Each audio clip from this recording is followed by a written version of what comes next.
Europe, 1618. A land divided by faith, ambition, and old grudges. Beneath the fragile peace, tensions smoldered.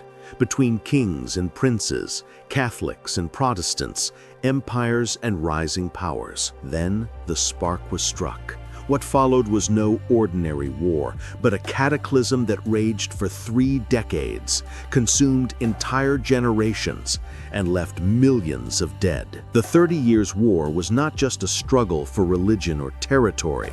It was a crucible that would tear Europe apart and forge it anew.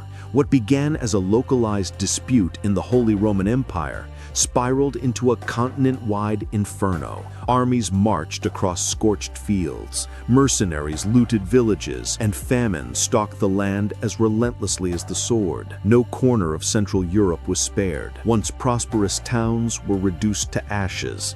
Disease spread in the wake of soldiers, and the civilian population bore the heaviest burden.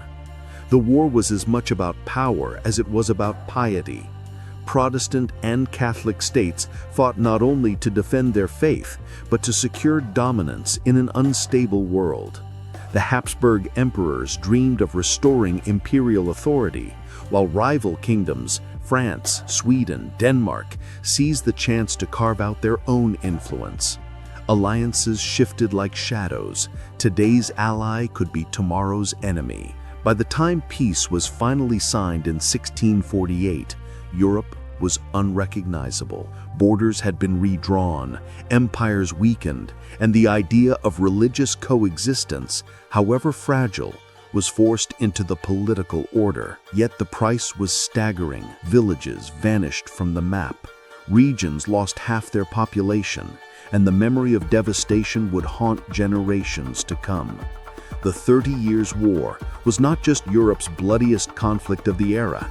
It was a turning point in the history of the modern world. Part 1. The Spark in the Powder Keg.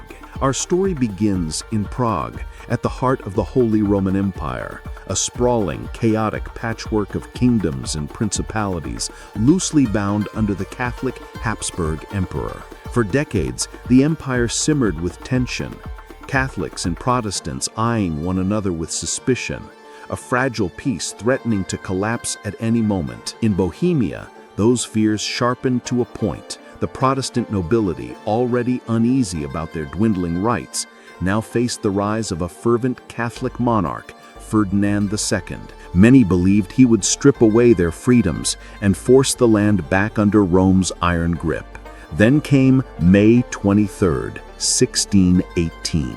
Enraged Protestant nobles stormed Prague Castle, and in a single shocking act of defiance, they seized 2 of Ferdinand's Catholic officials and hurled them from a 3rd-story window. By all logic, the fall should have killed them. Miraculously, both survived. Catholic loyalists insisted angels had intervened to save them. Protestants sneered that the men had simply landed in a dung heap. This bizarre and brutal incident, the defenestration of Prague, was more than a scandal. It was the spark in the powder keg, the moment that transformed a religious Cold War into one of the most destructive conflicts in European history. On May 23, 1618, that fear boiled over. Enraged Protestant nobles stormed Prague Castle and, in an act of defiance, threw 2 of the king's Catholic officials out of a 3rd-story window. Incredibly, they survived the 70-foot fall. Catholic propaganda claimed they were saved by angels. Protestants joked they were saved by the soft landing. This absurdly strange and violent spark was the light in the fuse of a continental war. Part 2. A war of faith becomes a war of nations. What began as a rebellion in Bohemia soon exploded into a continental struggle. The first act ended swiftly. In 1620, Protestant forces were crushed at the Battle of White Mountain, their cause seemingly broken. But the embers of revolt refused to die out. Soon, Protestant rulers beyond Bohemia leapt into the fray. Denmark and the Dutch Republic feared a Catholic resurgence that could tilt the balance of power across Europe. Their intervention dragged the conflict far beyond its local roots. For a time, Catholic forces reigned supreme. At the center of their dominance stood Albrecht von Wallenstein, a mercenary commander of chilling brilliance and ruthless ambition. His colossal army fed itself by plunder, leaving scorched fields, burned towns, and starving civilians in its wake. Under his shadow, the Protestant cause teetered on the edge of annihilation. Then, from the north, a savior appeared, Gustavus Adolphus of Sweden. A warrior king and master tactician, he revolutionized battlefield strategy, melding speed, discipline, and firepower into a force unlike anything Europe had seen. His campaigns breathed new life into the Protestant struggle. At the bloody Battle of Lutzen in 1332, Gustavus won a decisive victory, but at a terrible cost. Leading from the front as always, he fell in the chaos of combat. The Protestant champion was dead. Surely now the conflict would burn itself out. Instead, it grew even larger and stranger. In a stunning twist, Catholic France entered the war on the side of the Protestants. The reason was not faith, but cold, ruthless politics.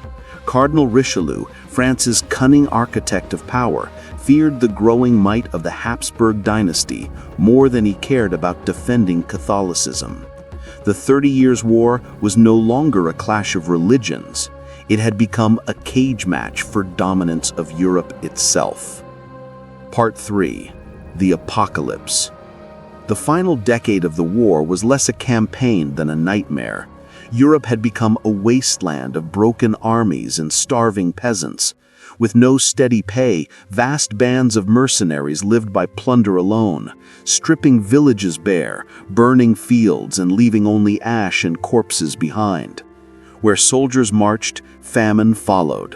Where famine struck, plague spread. The land itself seemed cursed. Harvests failed, towns vanished from the map, and survivors wandered as refugees through a shattered countryside. The scale of the disaster was staggering. In the territories of the Holy Roman Empire, nearly 8 million people perished, about 1/3 of the population. Some regions lost half their people, whole generations erased in the chaos.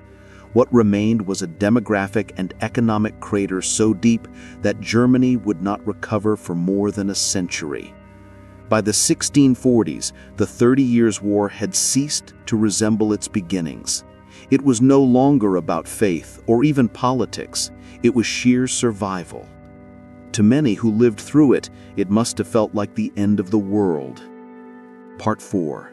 A New World Order. After 30 years of fire and blood, Europe was broken. Fields lay barren, cities were in ruins, and entire generations were gone.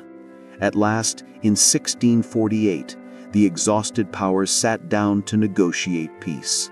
What emerged was more than the end of a war. It was the dawn of a new age.